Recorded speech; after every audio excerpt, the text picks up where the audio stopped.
What's up, everyone? Today I'm here with Jack Lee, and we're going to talk about board specs in terms of flex. So me personally, most of what I'm doing these days is riding kind of faster, higher speed carving. So I really love a stiffer board that really doesn't noodle out when I'm doing any of that.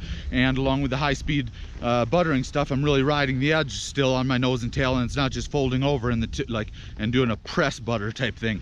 Back in the day, even I actually got permission from one of my old snowboard friends who used to ride with some of the top pros, and for like them to do switch presses on rails and stuff, I shit you not, they used to take X-Acto knives along their outside right there to soften up the boards. Mid 90s, late 90s, the boards were a lot stiffer, and to get some of those presses, that made it a lot easier for them. Now take that high speed carve, and the nose and tail are gonna flop around a lot more and not be nearly as good.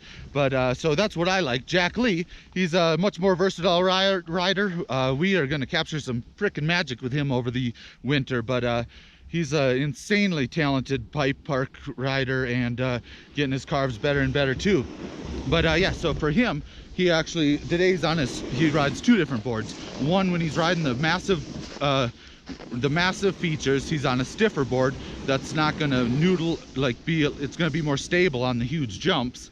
And then for regular park riding, say a medium features, brick, rails and stuff, then he's on a flexier board, which makes it easier to press and is more playful in just all around riding. Yeah, definitely. So and then his other board, he's on the more playful version today. His other board also has a bigger radius for those bigger high speed launches off of big features. Yeah, please kick out any other thoughts with you riding two different boards for different purposes. Yeah, definitely. Like you said, I'm on my Park Twin today. It's the more playful, softer flex board that I have, a little bit of a sharper side cut radius. Mostly I like to think about it as a rail board and a jump board. I'm a slope style rider, so that makes sense for me. My rail board I want to have much softer so I can really lock into those presses. I like feeling the flex as I'm doing board slides, so I can lock into those rail spins. There's also a little bit of difference in buttering. On my more flexible board, I'm going to do a slightly different kind of butter, mostly balanced over my front foot or my back foot, where on my stiffer board I can really load into the nose and tail. And that stiffer board again is going to keep me going straight on jumps, and really gives me a lot of power through the air and on those landings. So I really prefer it when I'm in the big jump line versus playing around on some rails and jibs. Absolutely. So yeah, in terms of board flex, it just depends what you want to do. There's no right or there's no wrong. Back in the mid 80s and stuff, I got a bunch of those vintage boards. They're so stiff, and then nowadays I go into shops and most of the boards are so noodly. So but it all just depends what you want to do. So just providing a little insight there, hopefully, and let's go capture some jumps and rails with Jack right now. Sounds good. Go. Let's do it.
Back with Jack, and yeah, got some cool tricks with him this morning. Now he's filming with Cam, and I'm just playing around in the pipe a little bit and on some of the other rollers.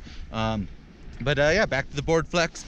It's basically something that really you just got to play around with. Whenever you can borrow a friend's board that is stiffer, try that out. Or flexier board, try that out. I think the only really way to know what you like is actually trying different boards and playing around with it in different conditions. For like POW, a soft board's pretty good. My board, I love it in POW because it's, you know, even though it's stiff, I can set the inserts off way back and stuff. But in general, POW, soft board can be pretty fun and a little more floaty too. I don't know, any more thoughts on board widths?